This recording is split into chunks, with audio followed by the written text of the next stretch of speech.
two strangers meet, they got earbuds in, what did they do? Listening to something, what could it be now?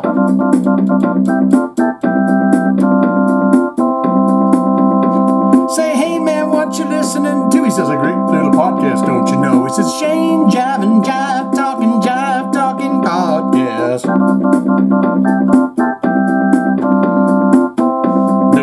What you do with your, oh man, you listen to podcast? Oh.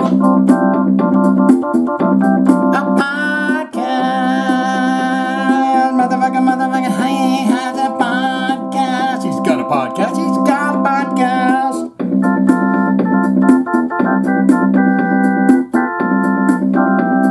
Let's start the podcast, motherfucker, now. Jesus. What's going on, everybody? Welcome back to episode 139 of Jive Talkin with Shane Diablo. I'm your best friend in the world. I'm the one that listens to you. When you're talking to yourself, and everybody talks to themselves, and it's actually, they say geniuses do that.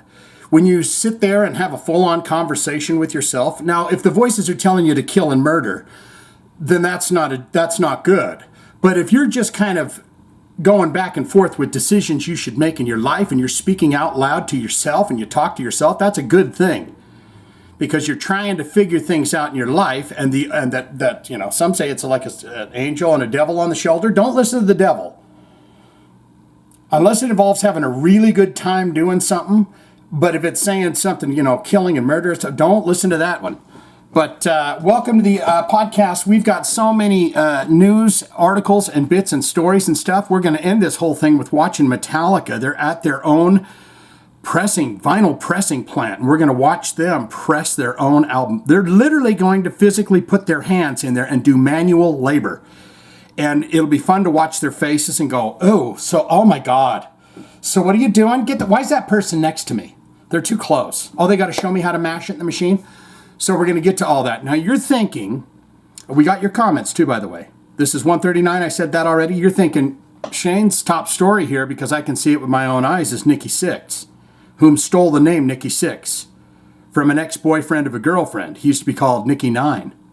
That's what someone said in the comments. But it is not the top story. This is breaking news. I mean, you know it now, but Gojira is to perform at the 2024 Paris Olympics opening ceremony. Gojira? What in the Sam hell is going on? Are they getting up there with Taylor Swift? What the hell are they doing? I'll tell you what, man, for my money, Gojira is just an absolutely next level fantastic band. I saw them live. They put on an amazing show. They sound just like the damn records, and this will be very interesting to see what they do. Drink time. You got to lube everything up, get it ready to go, because I read. I do a lot of reading on this podcast.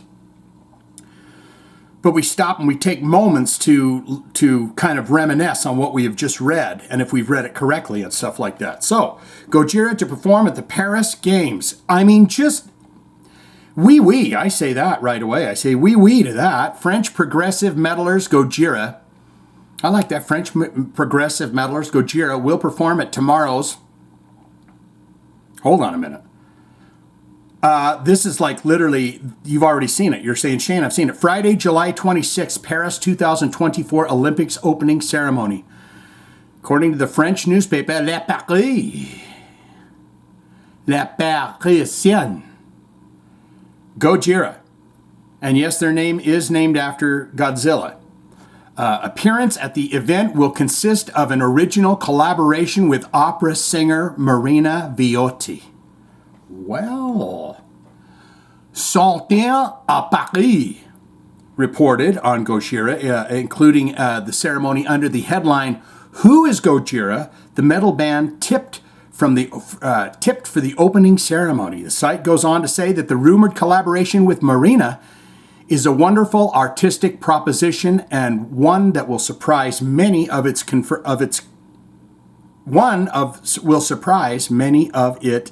if it is confirmed. Jesus, what am I reading that right or wrong? We're already off to a bad start here, guys. We are already off to a bad start. According to the biography on her website, this is the opera singer, Marina, has previously experimented with jazz, gospel, and heavy metal. Also set to perform the ceremony. I thought she was dead. Someone told me Celine Dion was gone. Also to perform at the ceremony, Celine Dion, Lady Gaga, and Aya Nakamura. Who's that? The opening ceremony is orchestrated by renowned stage director Thomas Jolly. Time Out reports. Thomas Jolly? He should have changed his name to Thomas Jolly Time Out. The opening ceremony is orchestrated by renowned director Thomas Jolly. Time Out reports. That's Time Out, the magazine, of course. We know that.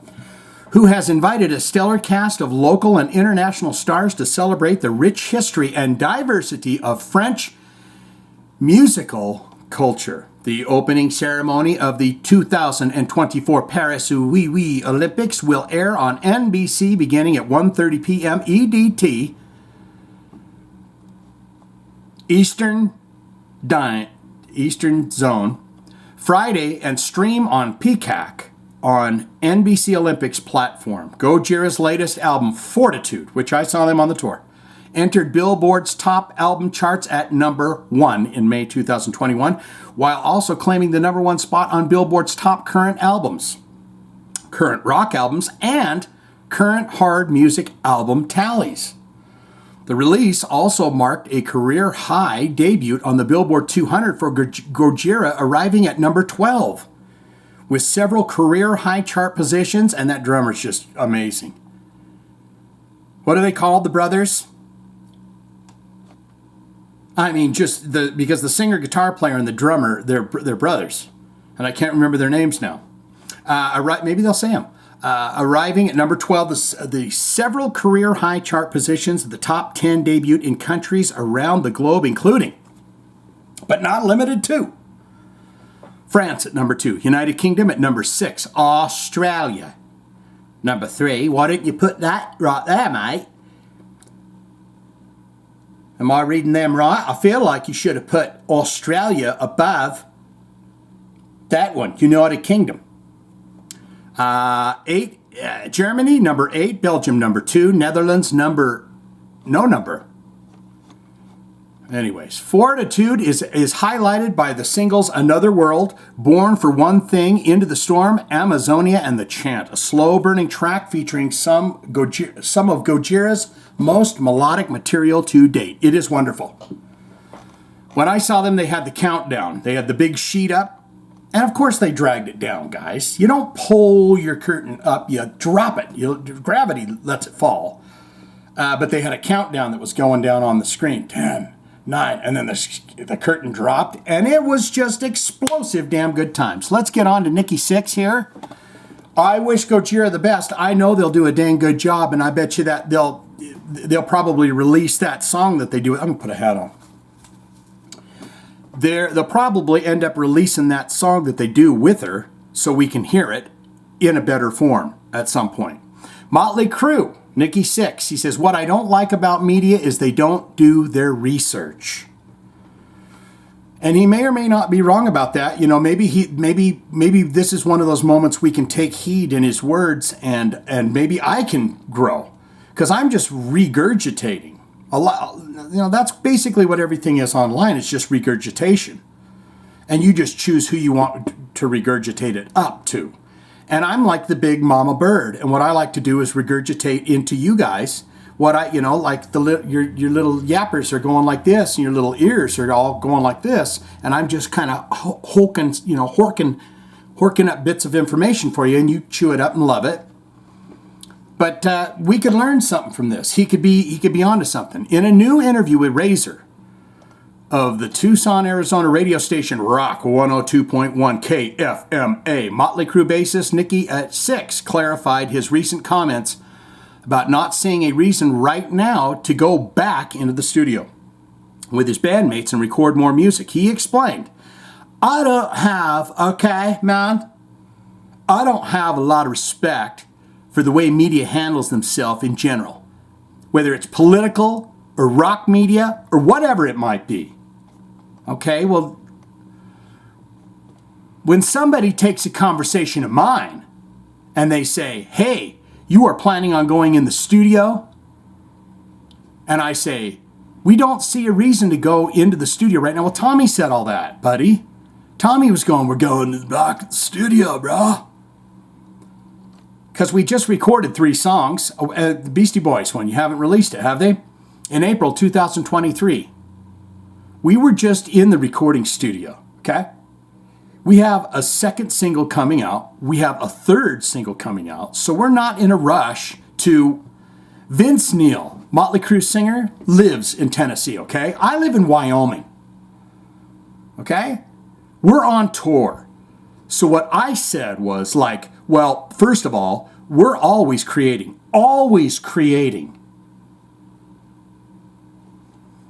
They're creators. And I was working on something this morning.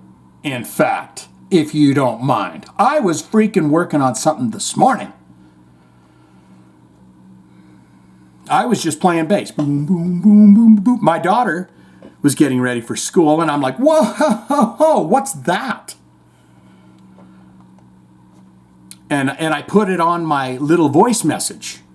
What? His daughter was getting ready for school. Oh, so he was just doing boom, boom, boom, boom, boom, boom, boom, boom. And he didn't say, whoa, what's that? To his daughter. Like, what are you wearing to school? And I put it on my little voice message. And I will eventually show it to the band. Or longtime producer Bob Rock. You ever heard of him? He did some good Metallica, allegedly, and not good Metallica records. Or whatever. We'll read that. And I put it on my little voice message machine that I have, special one, Motley Crue logo on it. And I will eventually show it to the band or our longtime producer Bob Rock or whatever.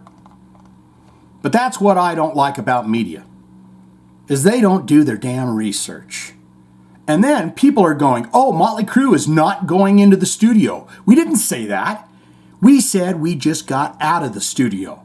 So if Led Zeppelin just got out of the studio and you ask Jimmy Page, hey, when are you going back in the studio? And he goes, well, I don't really see the need to. I just recorded me album. And they're like, Jimmy Page said Led Zeppelin's never going to make music again. It's really messed up, dude. But I hate that for the fans. Sixx also addressed his recent tongue-in-cheek comment that new music from his band had been described as a powerful cross between country and hip-hop. The 65-year-old Crue bassist, who is the band's chief songwriter, said, I have a personality disorder called sarcasm. And sometimes it doesn't come across in a tweet or a Facebook post, okay? And somebody just asked me, what's the new Motley Crue record sound like? And I said, country and hip-hop. And now it is mixed. I think Nikki Sixx was the one that kicked all that shit off where the hip-hoppers are doing country now. It was Nikki Sixx that did it. And I told the guy, country and hip-hop. Now, put more lettuce on my Subway. And don't put any of those horrible jalapenos on there. I know a lot of people like jalapenos and stuff, but don't get them on my sandwich. And I think I even put a smiley face, and it took off. Speaking of taking off, I finally turned on that show Lost. 2 seasons into that. That's something else, isn't it? Get in the comments and tell me if you've watched that. And please, no spoilers. I'm only on season 2. And I tried to watch it a long time ago. And this guy that I was saying, I just started watching that Lost. And it had just finished or whatever, got on DVD or whatever. And he told me the damn ending. He goes, I know it sucks about that, blah, blah, blah. And I was like, you son of a... So I didn't watch it, but now I'm watching it and I'm liking it. And I love the guy that plays John Locke in it. He is a great character actor, and you've seen him in 1,000 things, but anyways. Now, back to Nikki. He says, now, what's really interesting is when we're doing the media for Motley Crue's new single, Dogs of War, coming out. That was the main question for everybody. So here's the question to you. Is maybe not doing stupid stuff the only way to reach people now? Well, I do a lot of stupid stuff. Is maybe not doing stupid stuff the only way to reach people now? It's like crazy. So you struggle with it. I think I might have missed something in there because I started to wander off about Lost. Sixx's original comment about not seeing a reason for Motley Crue to return to the studio at the moment came during a June 2024 interview with Riff X. Riff X's Metal XS. That's not good. Call your stuff something good. Put an S and an E on that and call it Metal Sex. You'll get viewers. You'll get listeners. We have a few singles already recorded. So I don't see us recording any new music right now. We're not going to be around. I live in Wyoming. Vince lives in freaking Tennessee.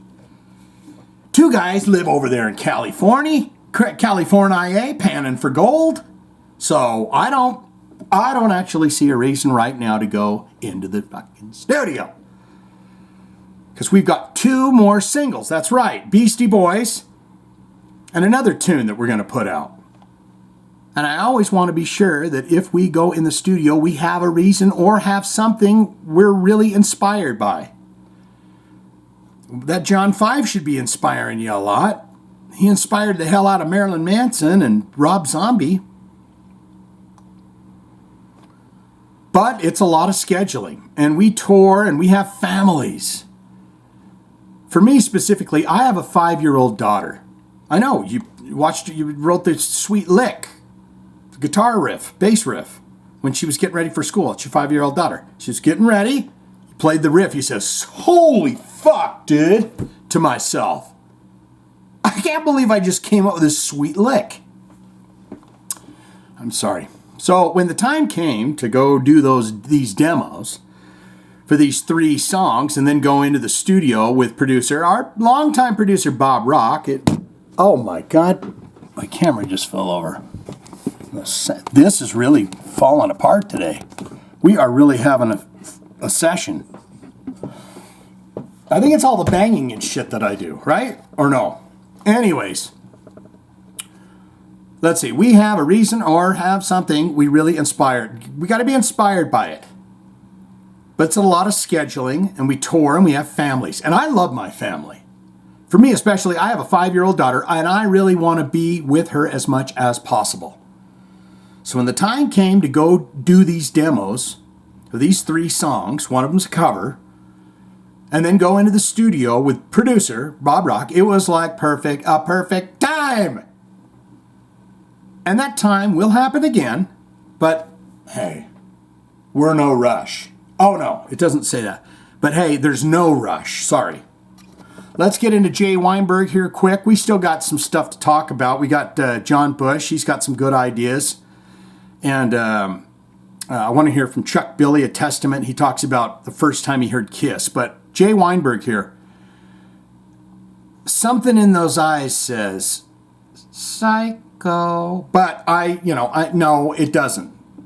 Nothing in those. He's a sweetheart of a fella. And his dad's Max Weinberg, from Conan O'Brien fame, and the E Street Band, which Jay Weinberg's now singing for, or playing drums for. But he says he's not ready yet to talk about his exit from Slipknot, but he has a fantastic therapist who helps me with it. So I'm just thinking to myself, what the hell did those goddamn freaks put him through? He needed to go in and talk to a therapist after 10 years with goddamn Slipknot. It's a wonder. During an appearance on the latest episode of One Life to Live, One Life, One Chance with Toby Morse podcast, drummer. Is that a name I feel like I should know that name, Toby Morse? Morse? His podcast, drummer Jay Weinberg addressed his surprise firing from Slipknot last November, saying, as transcribed, truth be told, man, okay, I'm at kind of a point where I'm not quite yet really ready to talk about it, really. And that's not to dismiss the conversation, but I've spent time just processing the entire experience, and the experience not being the last 6 months.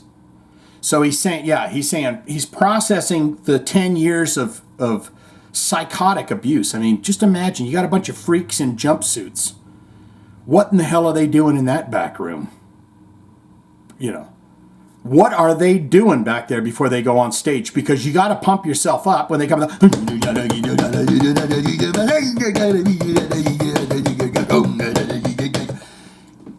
You got to get pumped. You got to work yourself into a froth and a frenzy before you go out there on that stage. What in the hell was happening? I don't know what the hell's going on. Truth be told, I'm kind of at a point where I'm not quite ready to talk about it, really. And that's not to dismiss the conversation, but I've spent some time processing the experience, being in and out, and finally, in a way, processing all of that together. The 10 years in, the 6 months out. Smash them together. And doing it in kind of what I would consider the responsible way. I have a fantastic therapist who helps me. He continued, before I speak on it, it's important for me to do the right work of processing these events, that you spend 10 years exclusively committed to one thing. There's a lot to process that on the other side, there's a lot to process that on the other side. And I think there is definitely a time where I'll speak to my lived experience over those 10 years and 6 months, just not quite yet. Well, Toby, you can't go any deeper, buddy. I think he's just laid that out beautifully to you. What are you going to say? Well, ask by host Toby Morse if he has written a book about his experiences. Oh, Christ, he could probably write a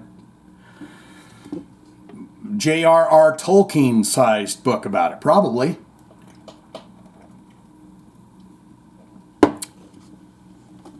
I have no idea what went on with Jay Weinberg, but I want to kind of say, just in the mustering and kind of reading between the stories that have been told and stuff, that he was kind of a phone it over to me and I'll take a listen and work on some stuff, where they wanted to get in a room and Eloy was like, bang, let's get in a room and knock this shit out and work on stuff. But I could be completely 100% wrong, and I am. I'm just saying, I feel like it was one of those, shoot it over to me and see. I'll tell you what I think to it. Asked by Toby, have you written anything about the experiences? Yeah, I write a lot.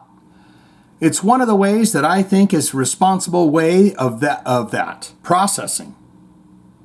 I feel like I'm not reading this shitty, guys. Yeah, I write a lot. It's one of the ways that I think is a responsible way of that processing. And that's one of the things that, through therapy, has actually been, well, literally therapeutic. It helps you understand moments. You see this just the way I see it, right? It helps you understand moments. Periods of time, long periods of time, short periods of time, and kind of helps you just kind of contextualize that in a greater scheme of life. In that greater scheme of life, that you're not able to, he loves the word that, doesn't he? That you're not able to when you're kind of directly just consumed by it. I'm having a hell of a time today. Asked if Toby Morse got some more heated questions here. Asked if he has ever had therapy before in his life. Jay said, at points here and there. But I think anybody who embarks on trying to prioritize their mental health and pursue happiness through really tackling these things, I think anybody who embarks on that kind of a journey for themselves can understand when you find different therapists or different approaches or whatever. Sometimes it doesn't work out. Sometimes it's like, oh, it's not the way I really approach this or whatever. But I'm in a place where I found somebody amazing, where I actually feel, I've used this expression before, I've used this before, but the pedal meeting the pavement. And I love that phrase. Like, wow. This helps me contextualize. This helps me process. And that's huge because it can get a little bit demotivating. Is that a real word? When you're trying to search for answers and search for help with when you turn over to trying to find somebody of like, help me process. Am I going crazy? When you're trying to search for answers and search for help with when you turn over to trying to find somebody of like, that's not me. Help me process this incredibly complex moment. This is an incredibly complex moment right here, right now. It doesn't happen overnight. And some people might find that to be a dejecting part of the process of. I mean, you're seeing the periods, aren't you? If you're following along, you're seeing. People might find that to be a dejecting part of the process of. It's hard to find a good therapist, but when you do, it's worthwhile pursuit.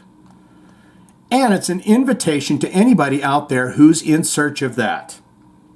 And I will never knock down that. You know, you got to have good mental health, but you also have to have good love for yourself.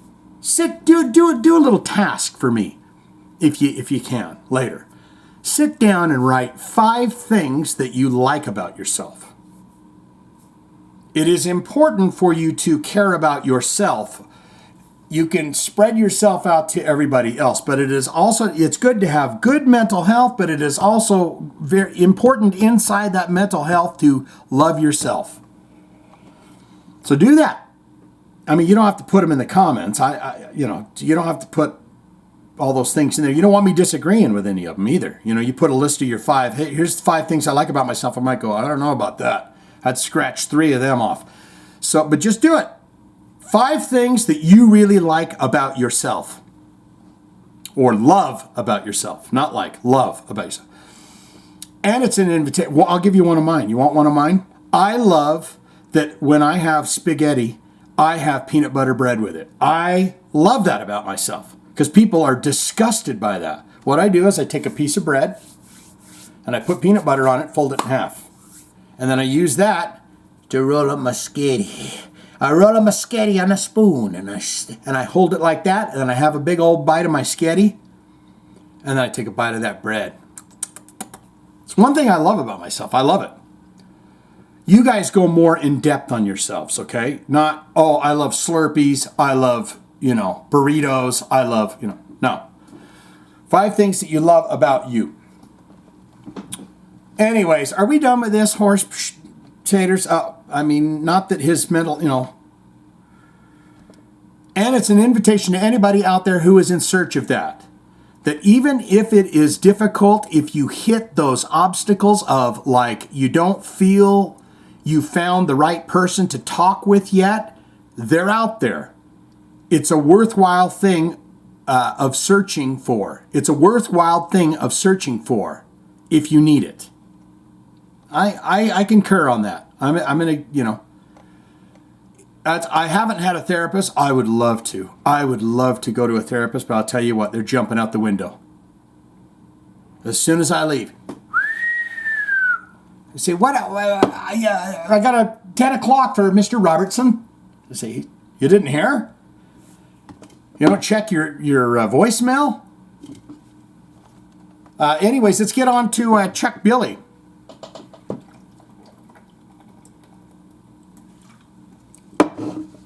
Look at that guy. Look at that son of a gun right there. Testament. He's got the armband on that says Testament to prove it. That is Chucky Billy. I watched this man lift someone in a wheelchair in a smaller club. It was kind of in those mid-days. Those mid-years. You know what I'm talking about? I saw him lift a man in a wheelchair onto the stage. It was the most glorious thing I thought I'd ever seen in my life. It was a bizarre tour, too, because Demieux Bourgain, it was a 21-plus club. Demieux Bourgain was on the bill. I saw Samael, Testament, and somebody else. I want to say it was Revocation or somebody. It was just the weirdest tour. But Demieux couldn't play because their keyboardist at the time was under 21. So they said, no, I don't give a shit. You ain't playing. But Chucky Billy here, he's got his finger up, he's saying, and another thing. He's in the middle of preaching.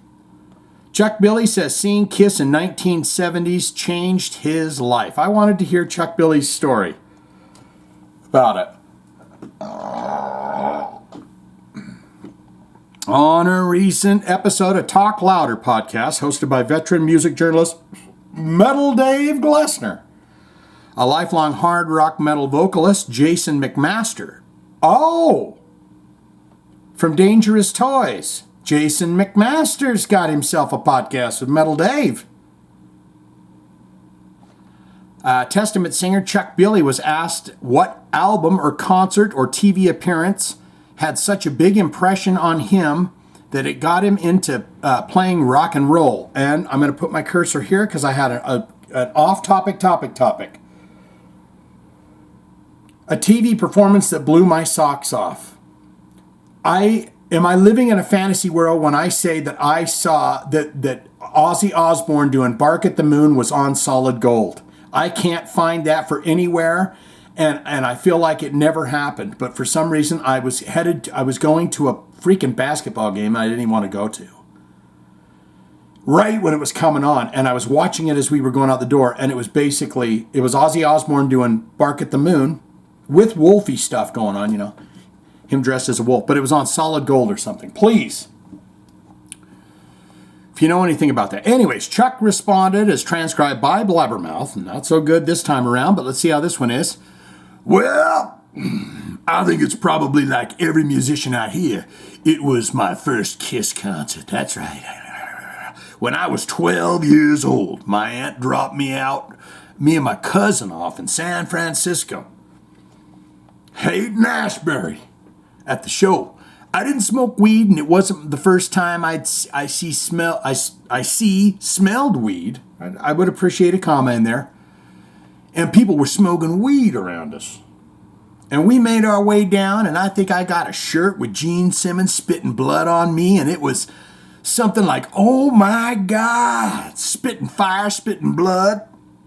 Just this demon up there. It really captured me. So after that point, I was just in my garage in the backyard with my tennis racket. I did the tennis racket thing too. Get in the comments and tell me if you played air guitar tennis racket. It's the only thing a tennis racket was good for when you were a kid. Fucking play a rock guitar. And if you were really, really, really into the playing the tennis racket guitar, you had a guitar pick too.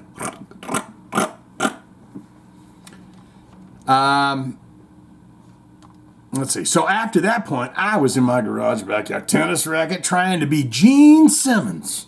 And originally, I wanted to be a guitar player. I started playing guitar early, and apparently I wasn't good enough. So I had to switch it up, trying to be the singer, make my way to do that. But of course, I think it was probably Kiss.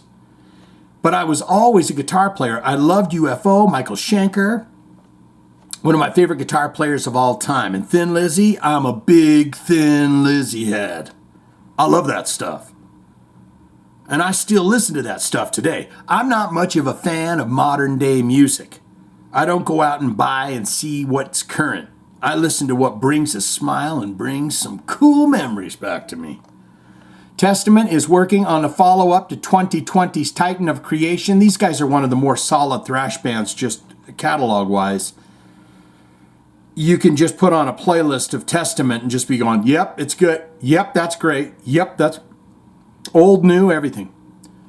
They have an album for a tentative 2025 release. What? Last month, Billy told Nikki Black of the San Francisco, California radio station 107.7 The Bone. Dig it, baby.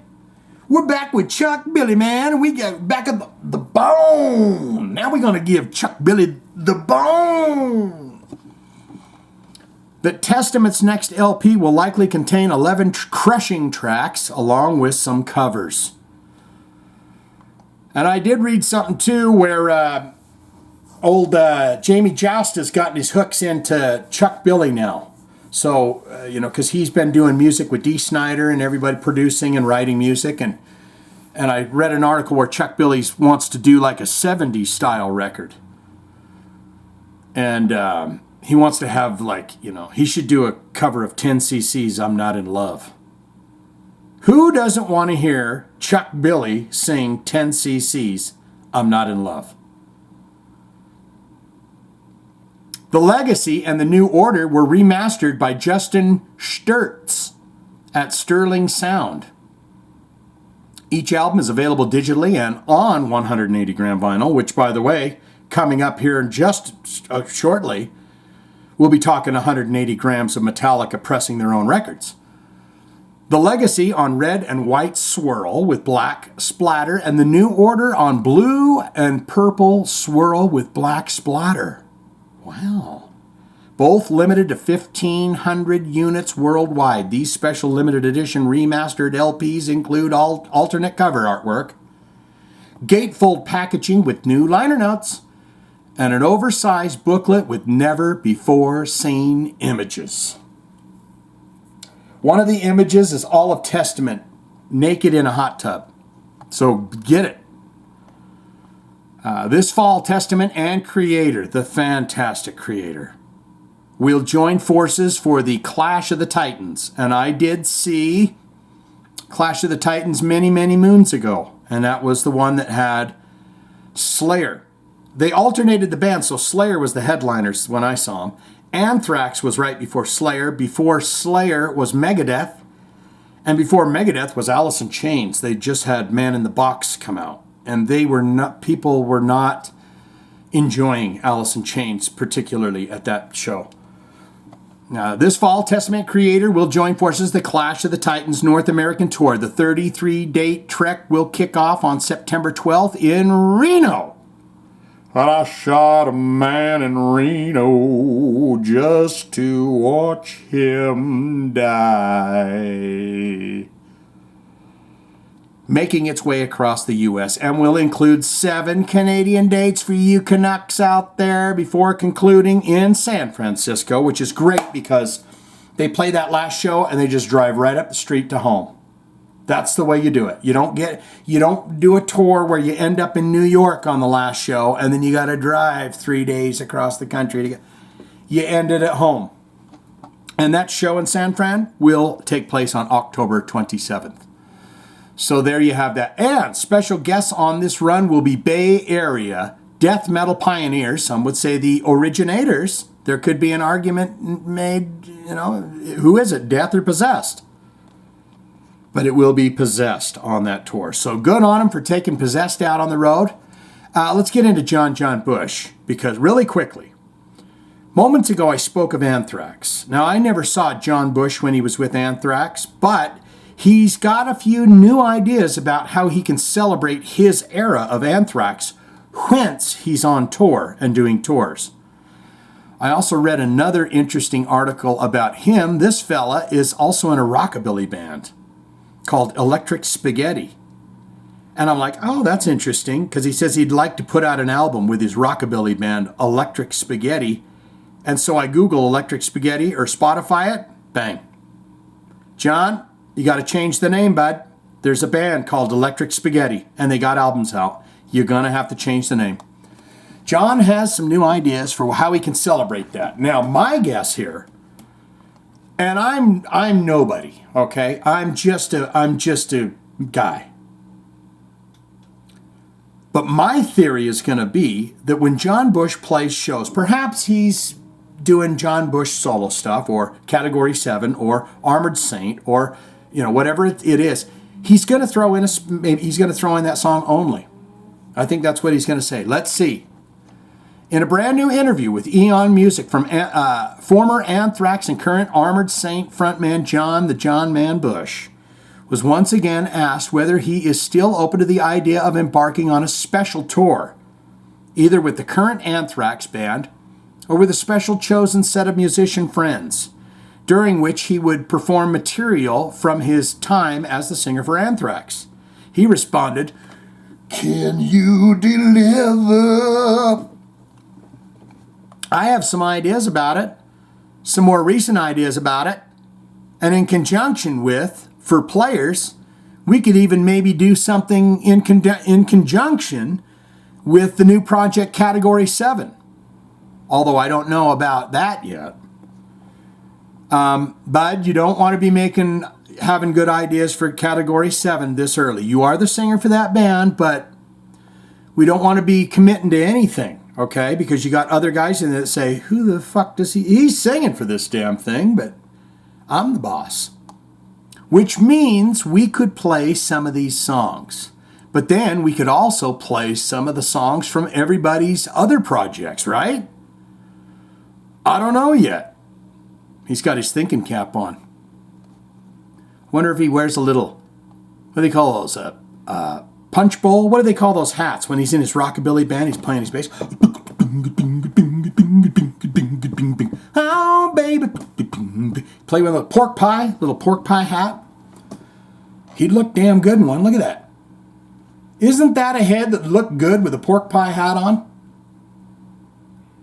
You can still sing the same with it. Saint. I'm seeing Saint here. Now I have, let's see. Hold on, guys. Come on. Calm down. Conjunction, Category 7, although I don't know about that yet, which means we could play some of the songs, but we could also play some of the songs from the other bands and the guys, right? I don't know yet. Still thinking about it.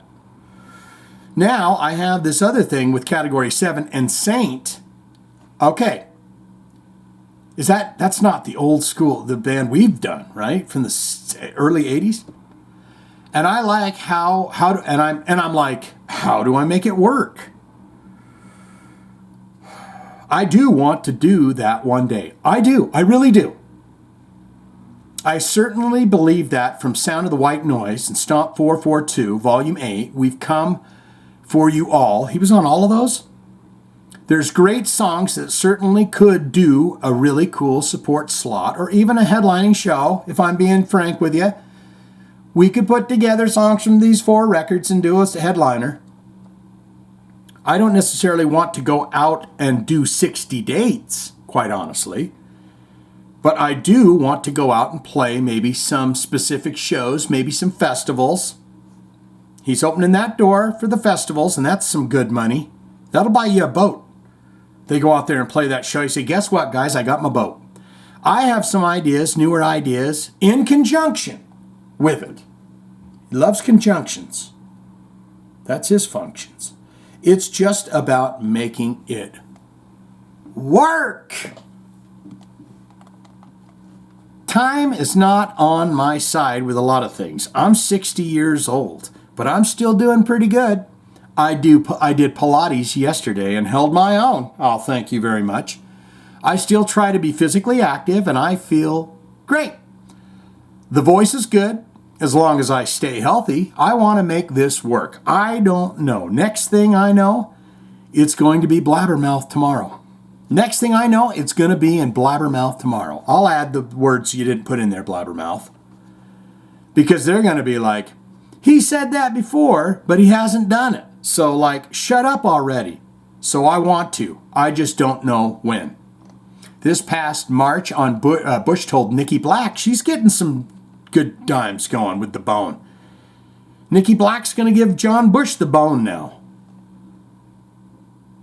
This past March, Bush told Nikki Black of San Francisco radio station 107.7 The Bone that he would love to perform material from his time as the singer of Anthrax.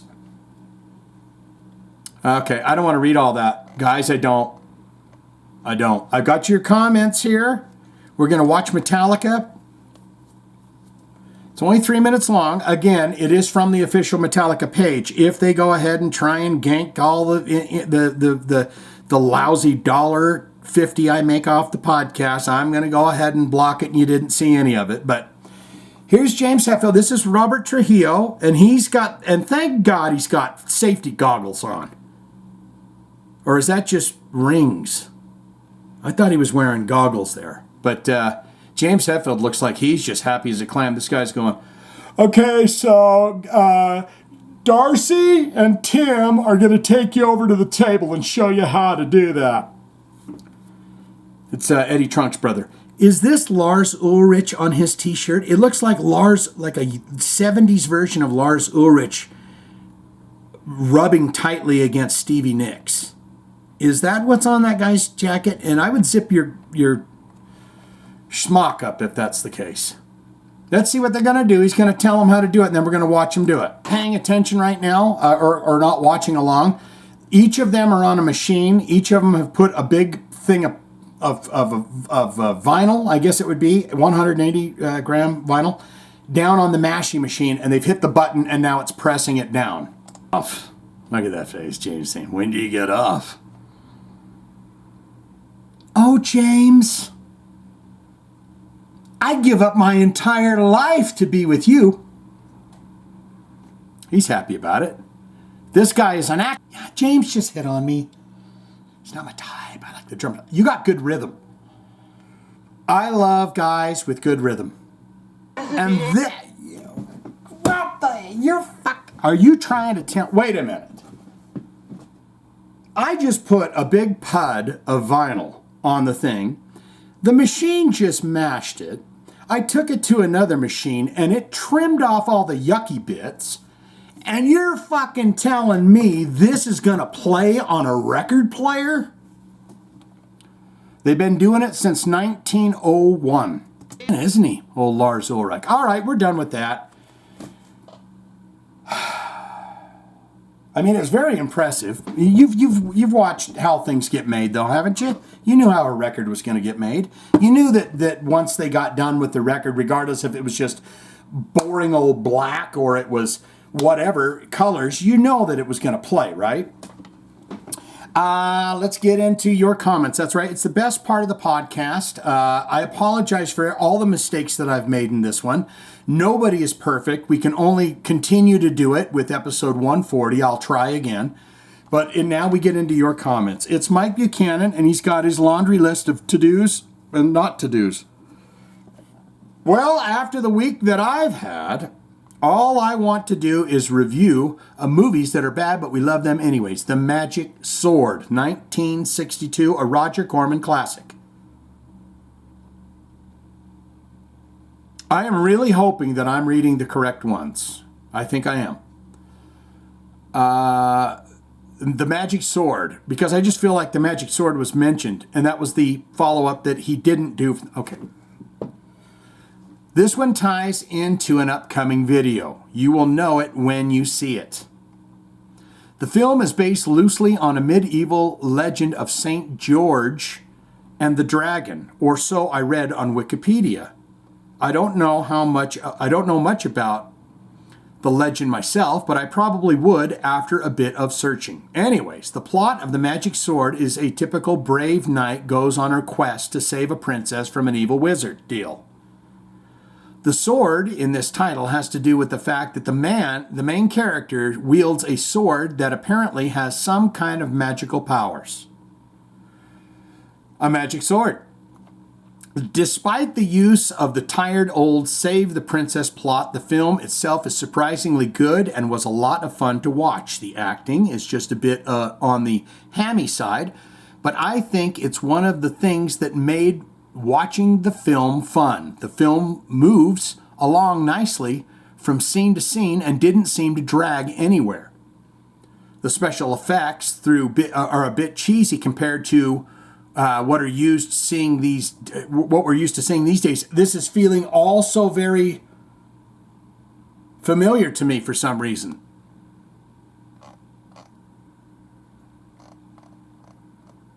I'm freaking out, man. I'm losing it. Maybe we're going to keep reading and see. I'm just having like a deja vu here. The film moves along nicely from scene to scene and didn't seem to drag anywhere. The special effects, though, a bit cheesy compared to what we're used to seeing these days, were still pretty good considering the time the film was done. The dragon effects near the end were really cool. Overall, I recommend this film. It was fun to watch, and there was never a dull moment, but mostly because Basil Rathbone, I don't remember any Basil Rathbones, is such a badass as the evil wizard. All right, grab your favorite beverage, pop some popcorn, sit in your favorite chair, and press play. For those, Mike Buchanan's still here, for those that know me from here, movies that are bad, dad jokes, In the real world, I work IT for a top Fortune 500 company. Well, are they in need of a janitor? I hear about these janitors that work in them Fortune 500 companies, and they give them like iPads for Christmas, like Christmas time and stuff. Good holidays, you know. And even though it's not exactly what I do, it has been all hands on deck to get 700 plus computers back up and running after all computers crashed due to the CrowdStrike bug. I heard about that. I was reading things about that. So you were there getting her back up. So the rest of this thing is going to be light. Do you see what this man has done for you? We are in a world of shit because of this CrowdStrike bug. And this guy is still going to come in with the comment for you. And the dad jokes. Unbelievable. Oh, Britney, just take what, talking about Britney Spears, and the Osbournes were saying mean things about her dancing videos. Oh, Britney, just take the Prince of Darkness, take what the Prince of Darkness has to say and move on. Mike Buchanan, oh, Sharon, zip your mouth and move on. Sorry, Sharon, but Iron Maiden is and will always be too big for Ozfest. He's skipping Chris Jericho. The ever-revolving door of Megadeth guitar players are now talking about each other. Sigh. Dizzy wants attention. Mike Buchanan talking about Dizzy because Dizzy says, thank God for Axl Rose because they wanted to put me behind a curtain when I played with Guns N' Roses. And Axl Rose said, if you put him behind a curtain, nobody puts Dizzy behind a curtain. Mike Buchanan says, so my niece made me go with her to see Barbie. The old niece made me go routine. I've heard it before. Why, you ask? Well, she thought it would be funny and that I would be embarrassed to be there. Well, she should really know me by now. I don't embarrass easily or at all. Who showed up in his best Ken outfit to pick her up? Yep, me. She was super red. I love my niece. You went in dressed. I hope you didn't do anything downstairs, you know. Mike Buchanan says, yep, me. She was super red. I love my niece. Mike Buchanan on Gwar. Gwar just can't do anything wrong, period. And now it's a Jive Talkin Jokes of the Week, and he's light. And now I know we're right on track, and I'm feeling good because I was having a serious deja vu there with the first of his spiel.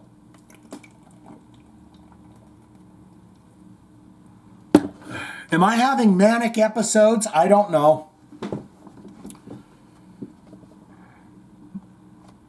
And now it's time for your Jive Talkin Jokes of the Week. I went to a costume party last night, dressed as a screwdriver. Must say, I turned a few heads. What's the difference between ignorance and apathy? I don't know, and I don't care. Gonorrhea would have been a great name for diarrhea medicine. No shit. No shit would have been a good one too. Gonorrhea would have been a great name for diarrhea medicine. Oh God, eat it. Get down there and get me some gonorrhea. Oh, we got the guts. We got the guts tonight. And finally, from the other room, I hear, what's a forklift? So I shouted, food usually. Then I heard groaning. What? From the other room, I hear, what's a forklift? Oh, fork lift. Get it, guys? Jesus, it took me forever. So I shouted, food usually. A fork lifts food, right? Then I heard a groan.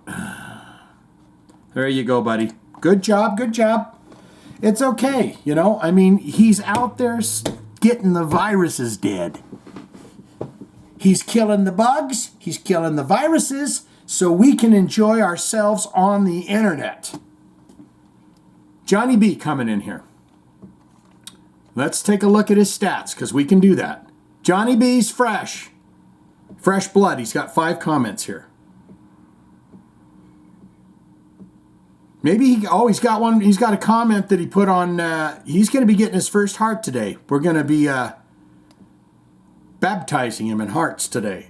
Johnny B, he commented on another episode of Jive Talkin, but what happens, or maybe that was the first listen that I was looking at, actually.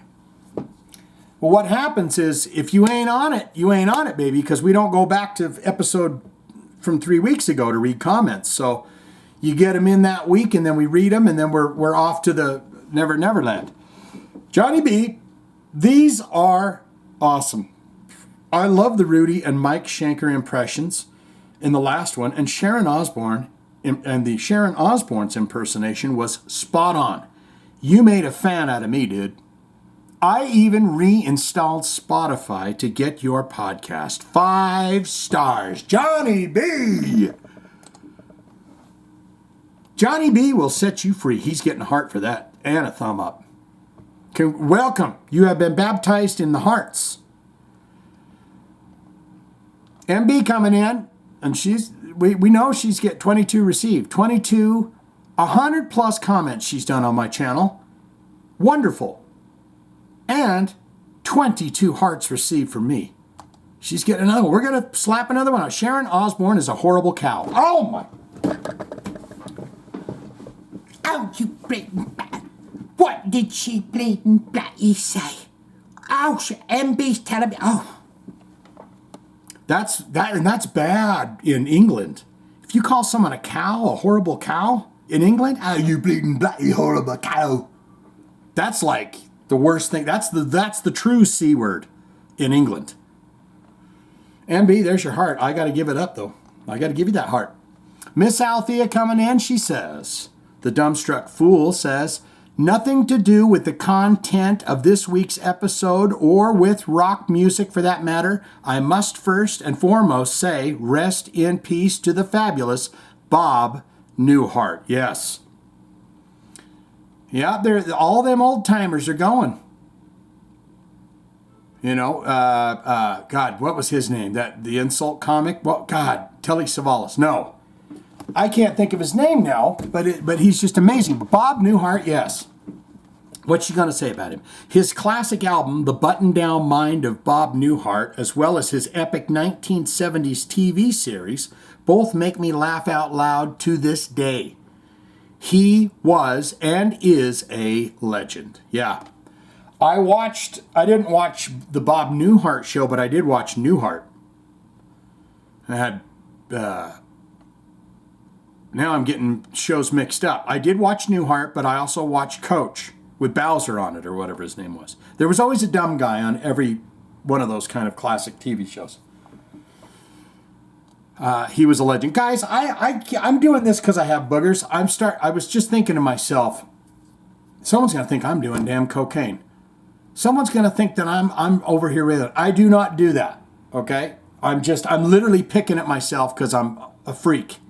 And I'm picking at myself because I have hair or something in my nose that needs to be trimmed or something. But don't say, that motherfucker is on the go. Dang, he's doing the coke. He's doing them speedballs. No drugs. And I'm proud to say I never did do any of the hard stuff ever. When I was a kid, I grew up around kids that did do it, but for whatever reason, they're like, they were a little older than me. So they'd hike off somewhere and then come back and zip and zoom around, and I wasn't in it. Anyways, that's not to so rudely take away from Bob Newhart. Rest in peace, dear Bob Newhart. He used to have a classic telephone routines and stuff that he'd do. He was a funny guy, very dry wit, you know. Miss Althea on Spears versus the Osbournes. What do they expect, really? Come on. It's Britney, bitch. It is also the pot calling the kettle black when both Britney and Ozzy have been respective hot messes for years. And here's an idea. If the Osbournes find Britney's videos so sad and heartbreaking, then don't watch them. I am waiting for Sebastian Bach to get involved in this somehow. Yeah. He does. He always does. Oh, she's got more on the Osbournes. The Osbournes versus Dickinson. Now, this was talking about Sharon's throwing eggs at Iron Maiden on the Ozfest. And I got a shave, too. I'm not a fan of mustache. I don't like hair on my lip because I don't like it dripping down. I don't like having a glass of milk and that shit. So I'm having a lot of problems right here, right now, but don't be alarmed. The Osbournes versus the Dickinson man, the Dick man. No disrespect to Sharon and all that she went through with cancer. I lost my dad to cancer. And I would not wish that on my worst enemy. But, come on, a waste of breath and groceries. If you're going to hurl tomato soup at somebody, you had best have a grilled cheese sandwich to go along with it. Of course. Are we putting kind of a combo of cheese? What do they call that? When they mix all the different cheeses together in the bag, shredded? Or at least some oyster crackers. Damn! Miss Althea on Chris Jericho. He must have been a fly on the wall at a recent professional development session I had to attend at work. And one of the quotes featured in the presentation was from author Napoleon Hill. A positive mind finds a way it can be done. A negative mind looks for all the ways it can't be done. Amen. And he and Brent Smith should team up for some motivational speaking engagements. Hell yeah.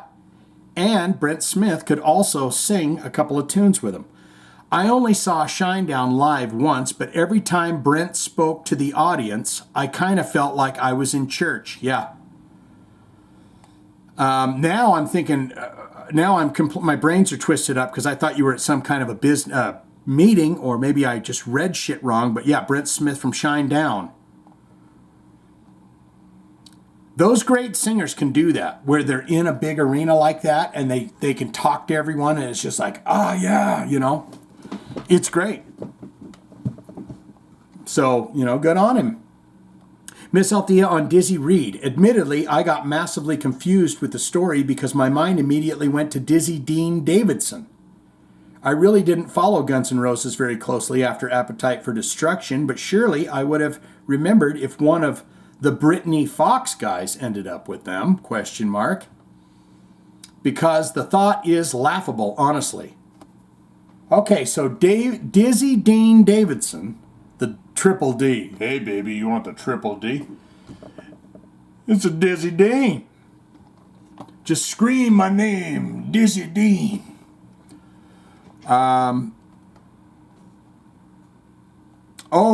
Dizzy Reed? Never mind. So, if Brittany Fox had a member in Guns N' Roses, she probably would have paid more attention.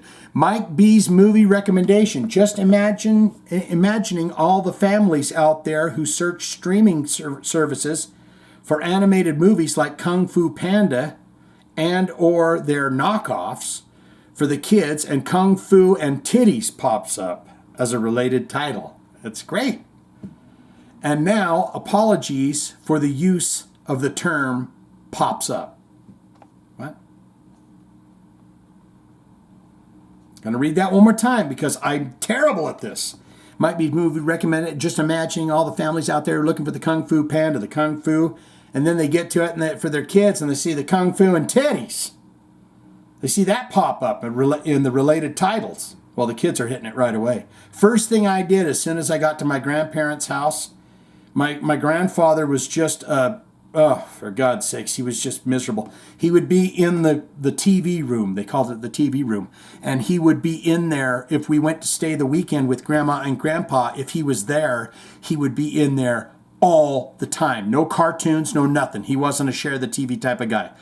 When I would walk in the door, I would look down, and if I saw a fishing pole and a box full of canned food, fuck yeah, he's leaving. And then I would go into the TV room where they had Cinemax. Now I could watch freaking Saturday morning cartoons. Of course I could do that. Or I could watch Barbarella on Cinemax. What are you doing in there? Nothing. I'm watching wrestling. It's just coming on. God damn it. So, yeah. And no apologies for the use of the term. Okay, I got to pop-ups. Okay, for the kids and the kung fu titty, because she's got a great joke here. She's talking about popping things up, pop-ups, as a related title. And no apologies for the use of the term pops up. I'm sorry I butchered that, Miss Althea, but that's why you have great patience with me. Time and Tide, been making the rounds.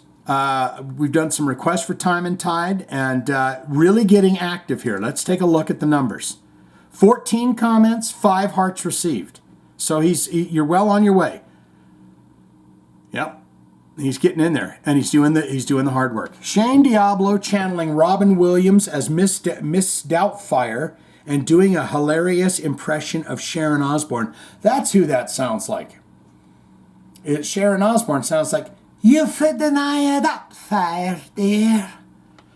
I used to watch that show. I've probably seen that movie, I'm going to go ahead and say 8 times. There's your heart, my friend. Yes, indeed. Yes, indeed. There you go. Seize that day, my friends. What was that thing that we read earlier about, the negativity? People with a negative thought in the mind. You're going to do your 5 comments. You're going to think to yourself, and you're going to write down in your mind 5 things you really love about yourself. Brent from Shinedown, he's going to go on tour with Chris Jericho and just, because isn't Chris Jericho one of the greatest singers in the world? Rich Ward said he's the greatest singer in the world. Let's get him on stage with Brent Smith. See how Rich Ward's feeling about that. But get out there, take care of business, take care of yourself. You got to do that. You cannot take care of anyone else before you take care of yourself. Now that doesn't mean go spend all your money at the casino. That doesn't mean spend a single damn dollar. That means think about yourself. Sit in quiet and think to yourself. Look around the room and say, who do I want to be today? That song, who do you want to be today? Who do you want to be? Is that Oingo Boingo? That just popped into the mind. Come on, baby. Give me something good. Ooh. That's almost got like a Steely Dan vibe.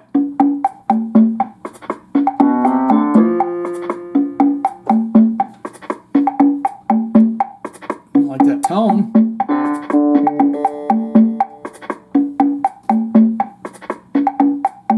All right, I'm losing it for that beat.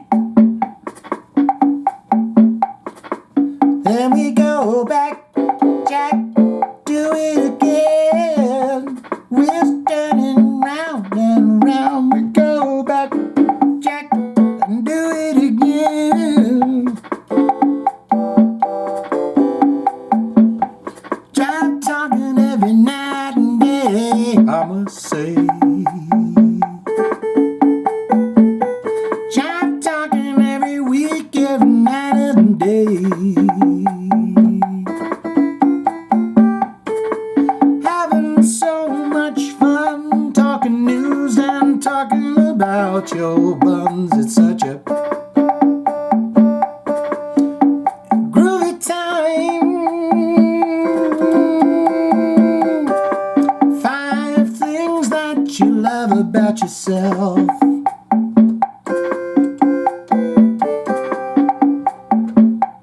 Then come on back and don't tell me about it. Come on, baby, baby, baby, baby, baby, let's jive.